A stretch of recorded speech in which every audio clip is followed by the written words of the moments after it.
Okay, let's set the scene. It's the early 2000s, and a pop icon is on the cover of a magazine professing her love for a backup dancer. No, it's not Madonna. It's J-Lo. Wait, scratch that. It's Britney, bitch. Yeah, that's right. Our pop princess is making headlines for a lot of reasons. But one of those reasons is her hasty marriage to Kevin Federline, aka K-Fed. And while he and Britney are married, he reinvents himself as a rapper, but with the styling of Ellen DeGeneres, as my very credible source and guest Robby Hoffman sees it. So besties, let's get into how K-Fed possibly made the worst rap album of all time. Or at least of 2006. One of the most talked about men in the world, Kevin Federline, speaks out. Is Kevin a Hollywood hopeful or the real deal? Kevin has been a tabloid target himself these past few months, called everything from a freeloader to a philanderer. We are on a sinking ship. From Wondery and At Will Media, this is The Big Flop, where we chronicled the greatest flubs, fails, and blunders of all time. I'm your host, Misha Brown, social media's superstar and king of shaking ass, at your bestie Misha. And I'm so excited because on our show today, we have a comedian and writer. It's Alex Falcone. Hey, Alex. Hello, bestie Misha. Crowd goes wild. Joining Alex on the show is another comedian, writer, and host of the podcast Too Far. It's Robby Hoffman. Hey, Robby. How are you? Oh, I'm really, really excited because you're here. So thanks. Fantastic. So before we jump into the story of Kevin, I guess I just want to shoot it over to you. What do you remember about Kevin Federline? Well, full disclosure here, I have the same birthday as Britney Spears. So, okay, and I found this out getting one of my first magazines ever. I was just a little kid, like, oh my God, we have the same fucking birthday. I haven't talked about K-Fed in 10 years, and I need to. Like, this is actually a catharsis stream. When they said K-Fed, I wrote my manager, I said, bingo is his name, though. I'm all on it. What about you, Alex? Were you a K-Fed stan back in the day? I know nothing about him. I thought it was a shoe. There we go.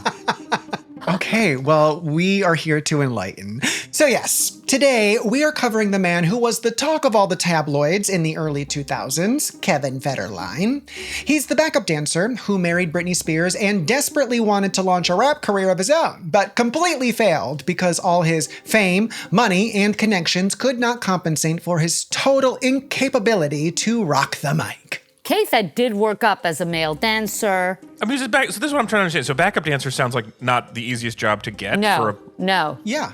No, he really did work his way up. So he can dance. Yes. Yeah. He moved to LA in 1996. He was a former pizza boy who, he trained as a dancer. Oh, I've seen this movie.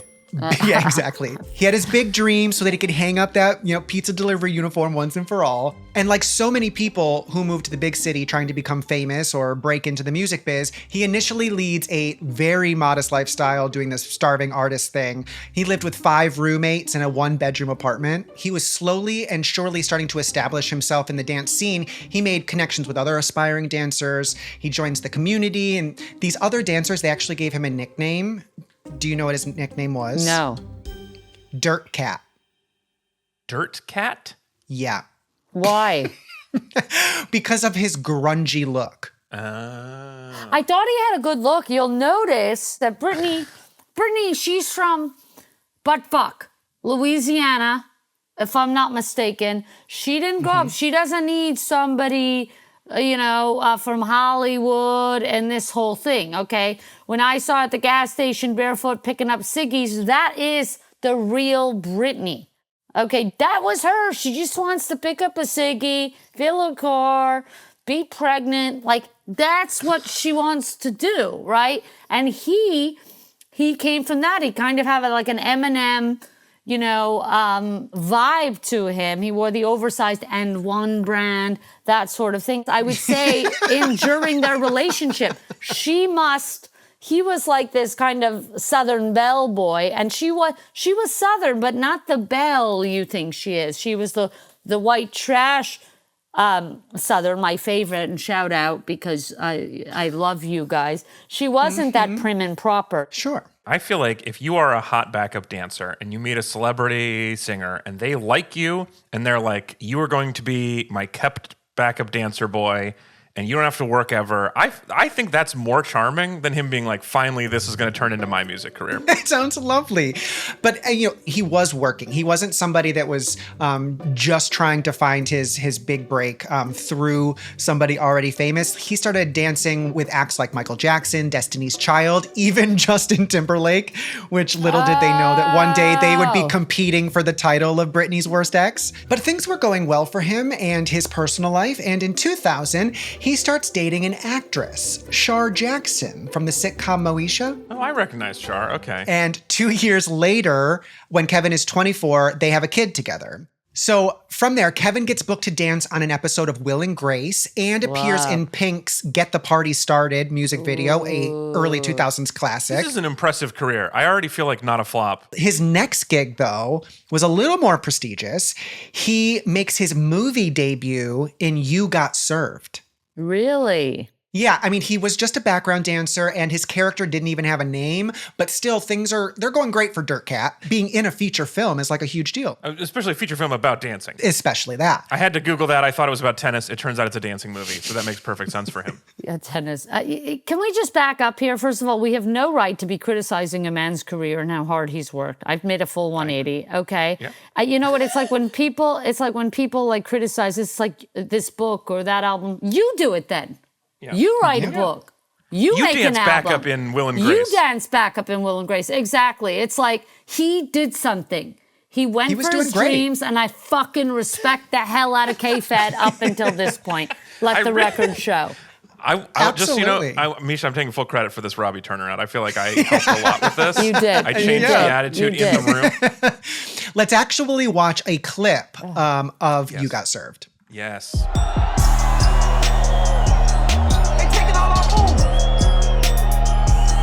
One's red jumpsuit. Oh, you're kidding with the long hair.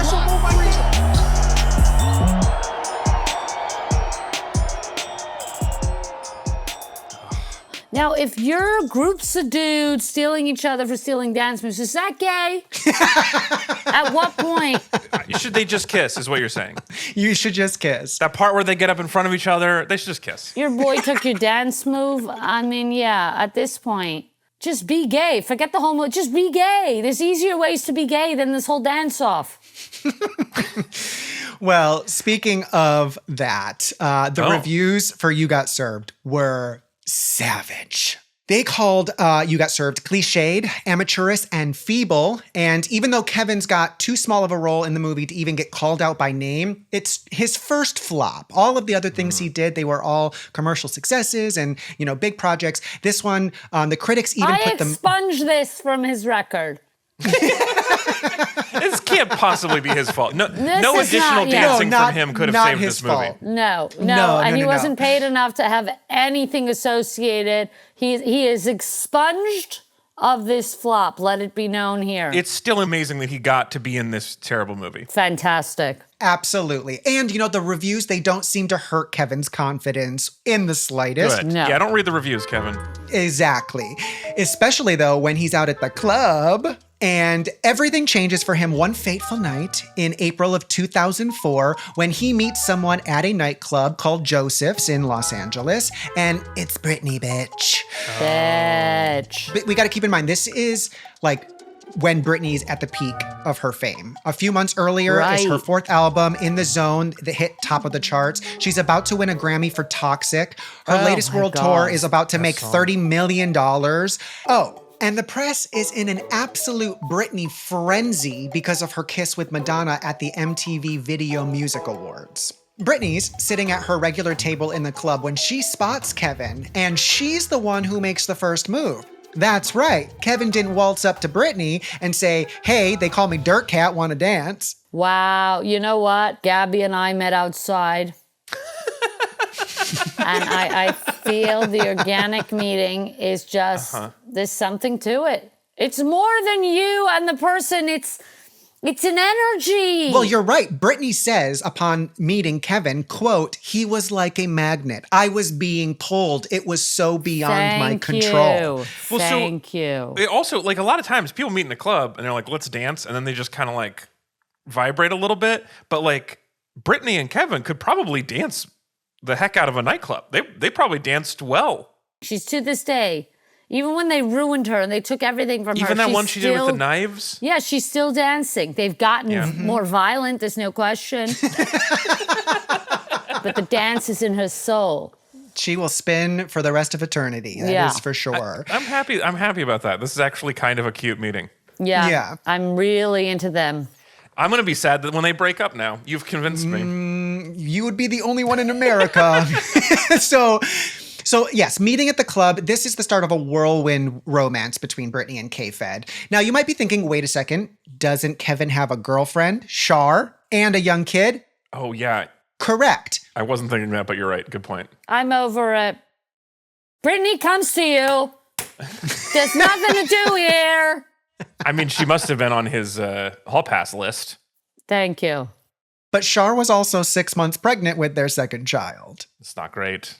But by the end of April, Kevin's left Char, who again is pregnant, and his daughter, who is almost 2. And by June, Kevin and Britney are engaged. Love it. No notes. The early 2000s was crazy. I've told people, do not have kids. This is liable to happen to you. This is why I'm not having kids. It's true. I think it was the first time we met, and you were like, just don't have kids. One of you might meet Britney Spears. Thank you. It's sound advice. It is probably the best advice I've ever gotten. Well, this is the early 2000s, so when news of the engagement drops, people in Hollywood are ruthless about it. They obviously do not think it's going to last. They didn't find this story as cute as we did, okay? They did not, no. So let's take a look at an Access Hollywood story about the couple. Britney Spears got engaged. Oh, right. I'd heard that. To her backup dancer. Backup dancers, which it always works out with the backup dancers. It's a given. I'm sure there's some broken-hearted, 19-year-old boys. Well, they wait a couple of months. She'll be back. Wow. Terrible. From Samuel. From Samuel. So, I mean, if you're K-Fed, though, how are you feeling about people talking like that about your relationship? Obviously, it's not going to work out, but you don't have to say that first. Tell us the story first. They're people.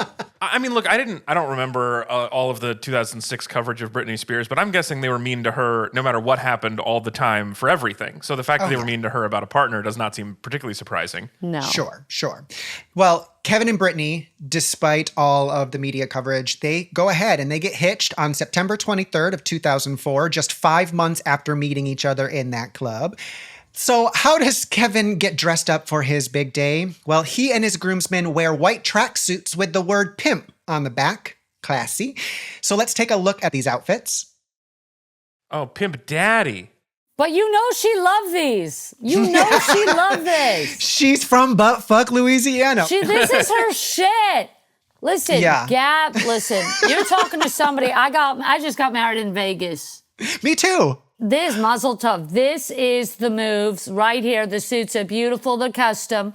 Okay. And Kevin's father and stepdad are wearing the Pimp Daddy ones. So the other ones are pimps. Those are Pimp Daddies. Well, after getting married, Kevin and Britney do what all newlyweds do.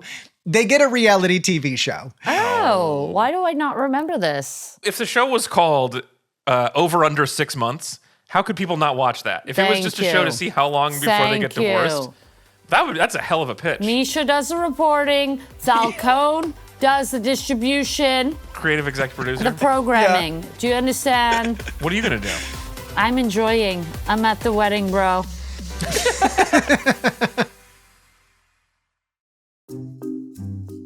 So at this point, the optics, they aren't great for Kevin when it comes to these gold digger accusations flying around. He's driving around in a Ferrari worth $200,000, and he is still going out to the club on a regular basis, sometimes dropping thousands of dollars in just one night. But Britney's hoping this show will set the record straight about her and Kevin. She says, "From the day Kevin and I met, there have been constant rumors and inaccurate speculation about our lives together. I am really excited about showing my fans what really happened."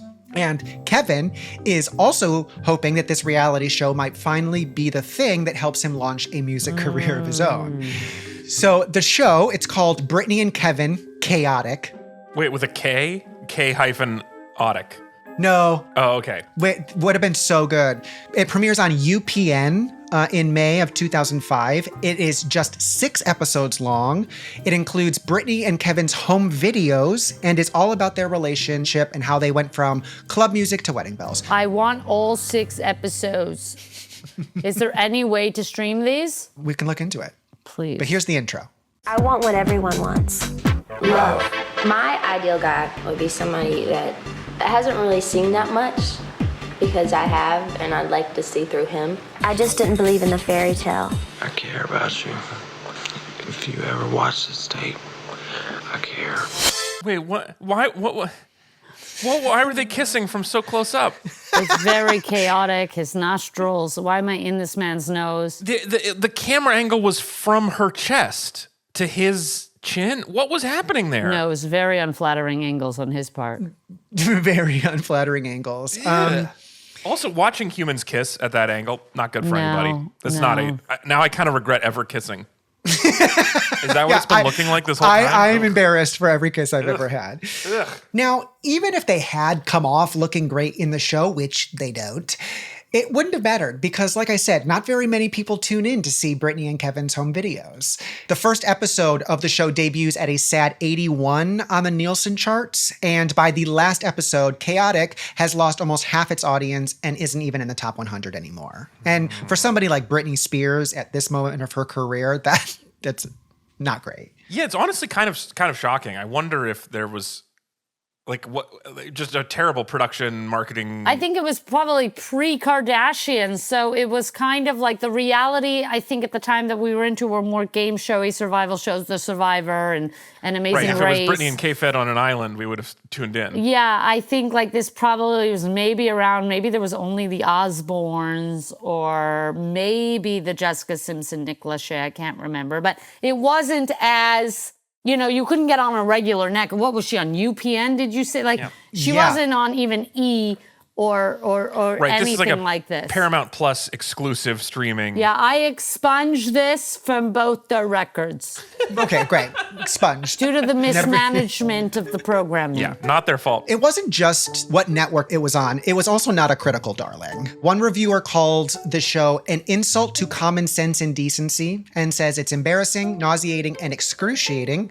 Other critics say it's a self-indulgent, mindless piece of drivel, the absolute wreckiest of train wreck television. Britney and Kevin Chaotic stands out as potentially the worst television show I've ever seen, and I'm guessing could also qualify as the very worst ever put on network television. Okay. Well, network television, to call it that is a stretch. I mean, it's the N in UPN, but yeah. Well, this is now Kevin's second flop. He got served. We've expunged it. We got served. So far, he has 0 flops. Yeah, I don't know if you knew this, but Robby is in charge of the record, so can't expunge. Right, okay. For the record, he's been expunged of both flops. So far, he has a win. He bagged the girl. So I want to know where it turns. Kevin, once again, he is taking the setback in stride. He sees a future where he's a bigger star than even Britney herself, and he thinks the moment is right to make that future a reality. Kevin's married into fame, and he's gotten a taste of media attention as a result. But it looks like K-Fed doesn't want to be famous just because of who he married. He wants to launch a career of his own. He's dreaming of becoming a multi-hyphenate, modeling, acting, designing clothes, and maybe most of all, making music. I would have fucked with the K-Fed tracksuit. He could have done tracksuits. If he sold shoes, it would have been perfect for me. That's what I already thought he was. Yeah, literally. They're cute little sneaks. How's he going to make this happen? So he starts by trying to revamp his image with a makeover on the cover of Details magazine. That's right. This is the end of an era. He is ditching Dirt Cat, okay? Oh, he's Clean Cat now. So let's take a look at some pictures. Here's a typical K-Fed fit pre-makeover. Ooh, love that. Oh, they're matching though. That's cute. Very. I know. Very. To be fair, this is what everybody looks like. I would wear that today. With his bod, why not? I'd fuck with that. He looks great. Yeah, not the hat. I love the hat. You do? I don't know. Bucket hats are back in. I know, and I'm against it still. So for the listeners only, Kevin was wearing a wife beater, some baggy jeans, high-rise sneakers, and a Gucci bucket hat. Yeah, but importantly, Britney was wearing a white tank top and the same fade of denim, so they were very flip-flops. cute. They were cute. His and hers. Yeah, exactly. Well, here is K-Fed with his new look on the cover of Details. Oh. No. Not even the dog? No, this is like, it's giving like first season of like Queer Eye. Oh, yeah. A really insane JVN blowout. Yeah, it's giving like also like the haircut is like the same hairstylist that does Ellen with the little wisp at the back. Like this like lesbian haircut and shirt, this satin polka dot button down. The dog is giving gay. I like though, if you had a makeover and someone is like part of this, one of your accessories is dog, that's very funny. Well, that was actually Britney's idea because that's their Chihuahua Bit. And she said, bring Bit to the photo shoot. I just want to put this out there. Bit is innocent. Bit had nothing to do with any of this. Look, this is not Bit's fault. This is his first flop, in my opinion. Can I? Oh. Because the first time he's not being him, I turn on him. Oh, this feels too phony. You be you, start to finish, and I'm with you, bro. I'm here for you. You don't do you. You've lost me because you're not you. You want him to stay dirt cat. He can evolve. He can do whatever he wants, but you got to do you, bro. Oh, you want a middle step. You want to step between he's not. Listen, him totally immediately thinking he's going to be a different guy is not an evolution. It's losing yourself. You know what? With the satin shirt and the dog, he's giving magician. That's what it was. Cruise ship magician. But Yeah. you know, what's even more confusing is the fact that like the music that he does put out does not make sense with this new makeover. Before we get into his music, part of striking out on his own, Kevin also does another side project. He teams up with Richard Branson on an advocacy campaign. Okay. He believes in stuff. Yes, right? Doesn't sound so bad. At least he's using celebrity status to boost a good cause, right? What do you think this cause is that Kevin's volunteering his time for? It must be something he's really passionate about, right? What brings together K-Fed and the virgin guy? Both passionate about it? Mm-hmm. Okay, let me guess. Public transit. I'm going to say, they both probably have chlamydia. Maybe it's about that. That's a good one. Planned Parenthood type of thing. Yeah, All get right. tested. Yeah. Well, it was to stop the U.S. government from taking pennies out of circulation. Oh, that was my next. Yeah, I almost said pennies. You're like right on the tip of my tongue. If there's two people who I associate with pennies, it's Richard Branson and the guy who married Britney Spears. Both of them have a lot of interaction with pennies. Yeah, I mean, they could not believe that it costs more money to make a penny than they're actually worth. And the U.S. government would try to take them out of circulation? Not on my watch. Absolutely not. But the craziest thing is this worked. The two of them, we still make pennies because of these guys. We still make pennies. It was just a headline the other day. Yeah, Kevin is firmly pro-penny at a rally in New York to save the cent, which also doubles as a publicity event for Richard Branson's cell company. Kevin rolls up in a truck blinged out with pennies, wearing an Abraham Lincoln mask. Okay, this I like. Let's see this. Yeah. Finding out what you like and don't like has been such a roller coaster. No, because he's coming back. It's him being himself as a Abe I Lincoln. just want you to be you. I don't want you to be me. I don't want you to be nobody else. Well, Robby, let's take a look at Kevin making his grand entrance. Let's see. Well, I can't see him. Because he's got the Lincoln mask. But I will say the suit still feels like a cruise ship magician. Yeah, this suit is so ill-fitting. And the mask doesn't take away from that either. The mask is too small. Oh, okay, I see. This is the penny truck he's getting out of. Yeah, he's getting out of a truck blinged out with pennies. Oh. The mask is upsetting. This does look like he's going to murder. And it's too small. Like, since when? I feel like masks have to be bigger than your head. Yeah, you're not supposed to see your ears. That's what I'm saying. A second tier of ears behind the first ears. That said, I can see the beater under the collared shirt. I can see peaks of Kev. And we're on the right track back home. Come on home, Kev. Come on home. This is the most like, we're rebuilding you, Kevin. We're going to make you famous by supporting a charity. And you're like, do you like animals? No. Do you like children? No. Do you want to stop hunger? No. And they got to pennies and he was like, all right, I'm in. It feels really embarrassing, actually. I was on board until now. This is where I get off board. Take that, Robby. You get off when he's actually done something that's not a flop. You know, winning on the wrong side is still flopping, I think. Well, pennies aside, as all of this is going on, Kevin and Britney, they keep moving their relationship forward at an incredibly quick pace, and they have a baby in September of 2005. The boys are so stunning. They look identical to Britney. It's unbelievable. Also, on the career front, Kevin's finally taking those steps to make his musical dreams a reality. He's throwing his energy into finally recording his first album. And even before it's released, he's not shy about hyping it up. Kevin says, it's gonna be huge. I'm doing shit not even Eminem does. Oh, he's inspired by Eminem. Yes.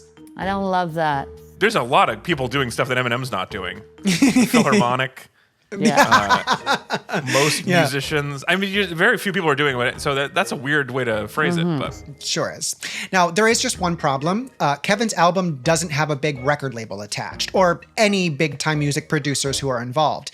In fact, he basically seems to be working on the album alone in his and Britney's home studio. So he's gone from sharing a shower with 5 guys to sharing a studio with one of the biggest pop stars in the world. So all of the resources in Britney's musical team, and none of them were willing to take on her pet project, her dorky husband. They say, who? Like, it's very suspicious that he's not getting more help, and it makes it seem like he must be in all of the auditions. So in January of 2006, he releases a song called Popozão. Now, you might be wondering, what does Popozão mean? He sings, in Portuguese, it means bring your ass. So let's take a look at a clip of K-Fed bringing some cameras into his studio to share Popozão with the world. Oh yeah, baby. The single is Popozão. This is a Brazilian ass shaker right here. Can I say that? Right on. In Portuguese, it means bring your ass on the floor and move fast. I don't want to see in a little bit. Wanna know where It's I so go when I'm in bad. your city. So what he's doing is, he's playing it. He's sitting in his studio. He's playing the song, and he is just riding the volume button as if he's really involved in the production. He just keeps turning the volume up and down little tiny bits to be like, look, I'm working really hard, and then acting like he's surprised at how good it is. He keeps going like, I think he was like playing with his fingers. Yeah, he would do a little finger piano and then Yeah. be like, wow, that part, wow, that really hit me that time. I want to see a kitty with a little bit of titty was my favorite part from that. It was so bad, actually. And I was, because gross. I make up songs with Gab all the time. Bring that ass over here. I said, bring that ass over here. I do make up songs. So I was down with the lyric part of this one, which is interesting to me. But the song was so bad, and you better believe it's not anything Eminem is doing.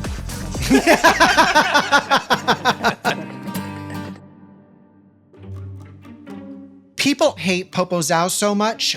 Billboard says it's a monument to mediocrity. So the reaction was also so bad that it also gets removed from the upcoming album. Wow, the opposite of a single. These are like when penguins push one of them off into the water to test to see if there's sharks out there. These are sacrificial singles. They are. And meanwhile, things are starting to get rocky in Kevin's relationship with Britney.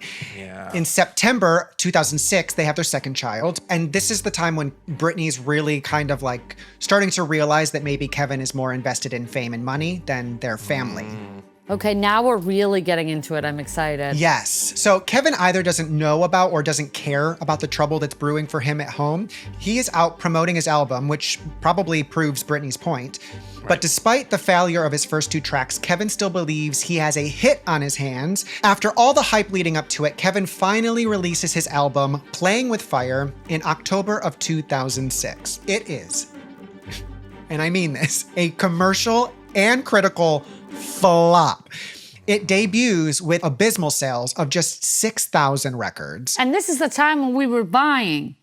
This is the time when we were buying, and he's attached to the largest and most famous person in music in the world at this time. I mean, just keep dancing. Keep dancing. And I think when he talks, he makes everything work. No, like Britney Spears didn't come across the club to hear the words he had to say. Could he have done Dancing with the Stars? Did they have Dancing with the Stars back then? He should have started it.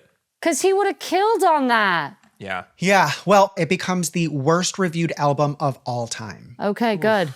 So not good for him. Here's some readings of some of the lines of the reviews from Playing with Fire. First, the worst thing about Playing with Fire is that it's too stale and inept to inspire laughter. It can only elicit weary groans. An oh so tiny sliver of myself kind of wanted Playing with Fire to be less aggressively shitty than it was. If only so the restless, rapacious media would ease off this tattered target of its ire. Unfortunately, this disc is just as disposable and dumb as you'd expect. Yeah, deserves it. That's embarrassing. Yikes. Yeah, I mean, his rapping style was described as constipated. That is insane. Yeah. So the album might have flopped in terms of sales and reviews, but we all know that the real fans are on the road, right? Oh, no. Is Britney going to these? Is she now backup dancing for him? Because she's a really wonderful dancer also. No, at this point, Britney is suspect of him not loving her and just wanting her money and fame for himself. Really? Yes. So Kevin is going on tour now. He's going to take his music directly to the fans. But he leaves these two babies at home? Yes, this is why Britney's pissed. They weren't all on a tour bus like Gwen Stefani? No. And for what? When the babies are young, it's easy to travel with them. They're not in school. You put them on the bus. Everybody's seen this. I don't know that he had a bus. I think this doesn't sound like a tour that was going to have a lot of dates. No.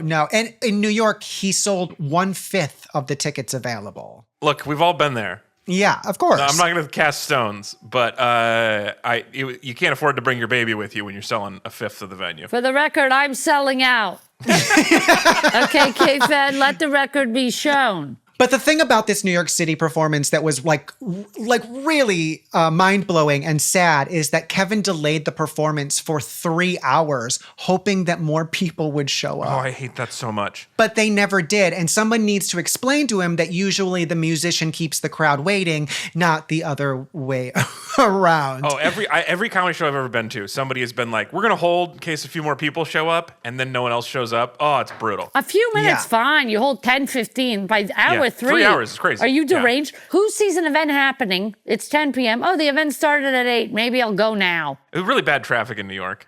That's true. Now, he only played for about a half an hour, and one person in attendance said that he seemed really confused about how to act on stage, just saying things like, hey, 30 times in a row, or New York, thank you for coming, buy my CD. But don't worry, Kevin's not giving up. If anything, he is determined. So he is headed to Chicago to play House of Blues. Great venue. Surely the Windy City will give K-Fed a warmer welcome. And it is a very warm city, typically. I mean, audience reception-wise, so it's on you. Yep. But just before the show, TMZ notices that Kevin has drastically cut the price of tickets for the show on Ticketmaster. Good. Can you guess how much they were going for? Maybe they were going for deranged over 100, and hopefully they were going by $13 by the end of it. What was it? It's a good guess. 0 zip zilch. He was giving them away for free.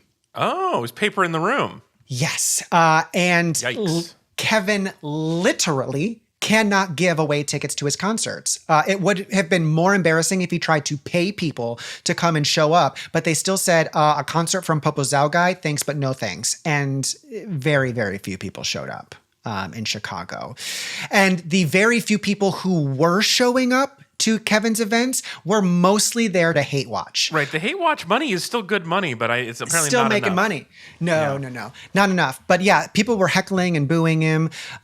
So it will not surprise you that after this, even more of the tour dates, they got canceled. And the album flopped, the tour flopped, maybe even harder. It's giving J-Lo.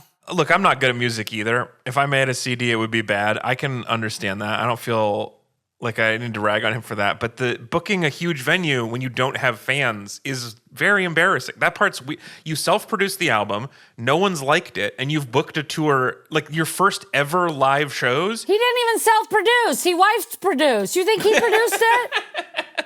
Well, I mean, like he couldn't get in. No industry is behind you. You got your wife's money, you put this out, but and the reviews are bad, and you're like, but I booked huge venues for myself for my debut. Like, you should at least find out if people like it first. That part's really weird to me. He was banking on those Will and Grace fans. I love that backup dancer 3 seasons ago. We should go see him live. Yeah. But I mean, yes, to recap, he'd been in a dance movie that everyone hated, a reality show that nobody watched, produced 2 singles on an album that everybody hated, and then went on tour that nobody showed up for. Yeah, it's pretty sad. So, I mean, career trouble's happening, but personal trouble is just around the corner. So, November 7th, 2006, Britney decides she's had enough of K-Fed and she files for divorce after just slightly over 2 years of being married. Okay. On The View, they literally drop confetti to celebrate the news. That's how anti-Kevin people are. So let's take a look at a clip. It's the biggest news in the country, ladies and gentlemen. Britney Spears is leaving K-Fed!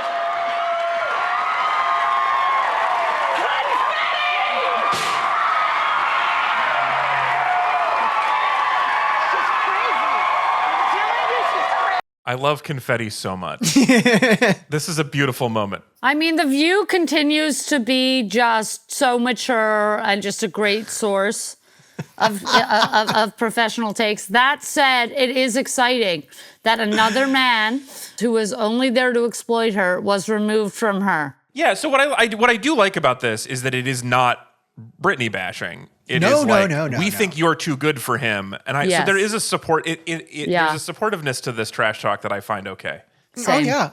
Well, now that he and Britney are no longer together, Kevin's no longer got the same access to fame and wealth that would have helped him build that career he so desperately wanted. But that doesn't stop him from doing anything he can to stay in the limelight, basically becoming one of those people who's mostly famous just for the sake of being famous. He's not famous just for being famous. He's famous because he was with Britney Spears. He needs to write that record because famous for famous is something I can respect. I'll put respect on the Kardashians' name where I need to. They've built a tremendous business. He did not. He's trying to do that step where he turns Mr. Britney Spears into fame. Thank you. Yeah. Thank you. He does do a Super Bowl ad for Nationwide Insurance in 2007, in which he plays a fast food worker who daydreams. How are you at Nationwide Insurance thinking the thing that will sell people on our insurance is this guy who just got dumped by Britney Spears? Like, what part of that says... Well, he ran off with her kids and a lot of her money, and maybe this company helped them. Oh, okay. So it's like you want to protect your family from their mother. Yeah. Nationwide is on your side. Well, despite no longer being married to an incredibly rich pop icon, Kevin is still spending a ton on partying. In just a few months between 2007 and 2008, he drops almost $50,000 on shopping and eating out in Las Vegas. Wow, he went out to dinner twice? Sorry, it's a very expensive city. One time he spends $365 on a meal at a strip club and leaves a $2,000 tip. So at least he's for the workers. He is. Okay, that's actually kind of charming. I don't hate that as much. Look, if you're going to be a playboy throwing around money, like buying a Ferrari is stupid, but over tipping, that's the whole fun of being rich. Would be just over how much was the bill? $365. Oh, beautiful. Yeah. See, it comes back from his humble roots. It's always the poor who are the most generous. That said, he did steal from Britney. Right, he's tipping with someone else's money. She tipped well, in my opinion. Yeah. He's tipping other people's money, must be nice. Right, yeah. Britney tipped well at the strip club. That part is true. But of all the things to waste money on, tipped workers, like, this is great. Good for you. Yeah. Over the next few years, Kevin starts to go quiet. He does a few episodes of TV shows here and there. And in 2010 is a contestant on a celebrity reality weight loss TV show. Why? I guess he needed to lose a few pounds. I guess so. Wait, does he have to lose weight? He was very skinny in all those photos. I don't know what, maybe it was baby weight. In these years, Kevin's no longer trying to make his own music. He's happy to be a DJ, showing up and spinning tracks at random spots like a Vegas strip club that pays him $10,000 per performance. Wow. But in 2016, he gets the itch. He starts wanting to make his own music again, and so he teams up with a rapper, Critchy Critch, for a new song called Hollywood. Kevin's trying one last time to make those music dreams come true. Now, the music video for the song features Andy Dick, a Leonardo DiCaprio lookalike, and references to that whole Kanye and Amber Rose controversy. Wait, it was that long ago? Yeah. Now, you might be wondering if Kevin has gotten any better at rapping in the 10 years since his album dropped. I was not wondering that. Well, let's take a look, shall we? Oh, thank you. Here's one hint, though. The whole vibe of the video is gross and sexist. A model broad on a road trip, have a sucking dick out in Vegas. Been knocking down these movie stars, but I swear these hoes so basic. All these fake lips and these fake tits and these rappers wearing that fake shit. I thought that was Bill Maher.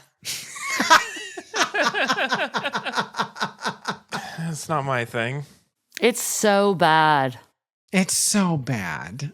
Yeah, this track, of course, goes nowhere. With lyrics like that, it's not exactly the kind of bop they're going to be playing over the sound system at every grocery store in America. I mean, you can't say that sexist has not worked in club bangers, but in this case, sure. It's not enough to get you over the hump of everyone doesn't like you. Yeah. Now, K-Fed has once again, he's tried to break in the music biz and has once again totally flopped. I guess it just goes to show that nepotism has its limits. Now, let's do a little Where Are They Now? Kevin got married again, and he and his new wife live with their 2 kids and his kids from his marriage with Britney in Hawaii. So K-Fed has managed to land on his feet. Since 2016, K-Fed has basically had the good sense to keep a low profile. Staying out of the news is a good thing to compliment. The fact that we don't hear about him very often is to his credit. Now, it's not totally off the grid because he did give an interview about Britney in 2022 that reminded everyone of 2 things. One, that he exists, and also why they didn't like him in the first place. Because in the interview, he says that Britney's controversial conservatorship saved her and that their kids don't want anything to do with her. Now, keep in mind, this is at the peak of the Free Britney campaign when people are calling for her to be let out of that conservatorship. Yeah. And are also reappraising Britney's career in the way that she was treated by the press and by her exes and by her family. So not good timing, Kev. Yeah, I don't fall positive on Kevin in all of this. What, Robbie, was that just him being himself though? No, this is him when he lost himself and decided to live off the mother of his kids. I don't know. And decided to purposely suppress her. Rather than getting her, if she did need help, i.e. some protections, which could be the only help at the time, rather than no, you're going to deal with it. You're going to even put out more. We're going to make you a robot so you could produce this. I mean, it's just, of course, at the height of the Free Britney movement, he doesn't want her to be free because his gravy train either diminishes or ends. Since that interview, Kev's gone back into hiding, at least keeping a low profile. But if we know old Dirt Cat, it's only a matter of time before he tries to claw his way back into the spotlight. I mean, I think being bad at music, very relatable. Sure. It's just that you keep putting stuff out. If you just make music because you liked music, it would be I would like that part of the story so much more. It's that he keeps releasing it as if it's a huge deal. That part is so inexplicable to me. It's terrible. Absolutely.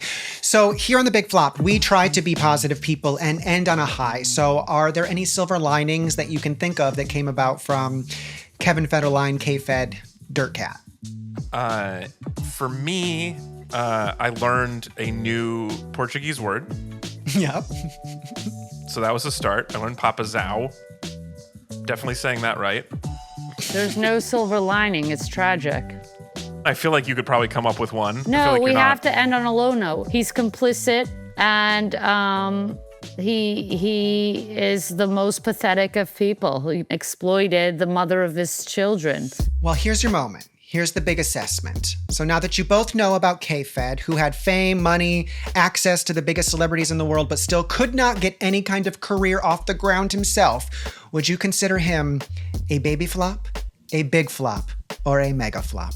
Just a loser. He's not even worth mentioning. I don't even think he did anything worthy of flopping. I don't even think anything had enough of a stakes to be a flop. I don't even think he got any project to that level. They never even went anywhere to flop. They started flop. Pretty embarrassing that you could not make even one workable single with Britney Spears as a full-time helper. That is embarrassing. I feel like me and Britney Spears in 2006 could have produced a hit, and it would have been mostly me letting Britney Spears do the work. But I think because he tips well, I'm going to say it is just a big flop.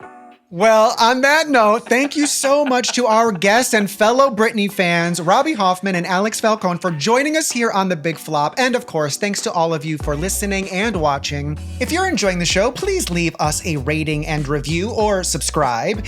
And we'll be back next week with another flop. If you remember the old days of broadcast TV, not being able to skip commercials, maybe flipping to another channel to try and fill the commercial break, you might remember this little jingle. 1-800-94-JENNY. That's right, we're taking on the weight loss empire of Jenny Craig. Bye. Bye. Thank you so much.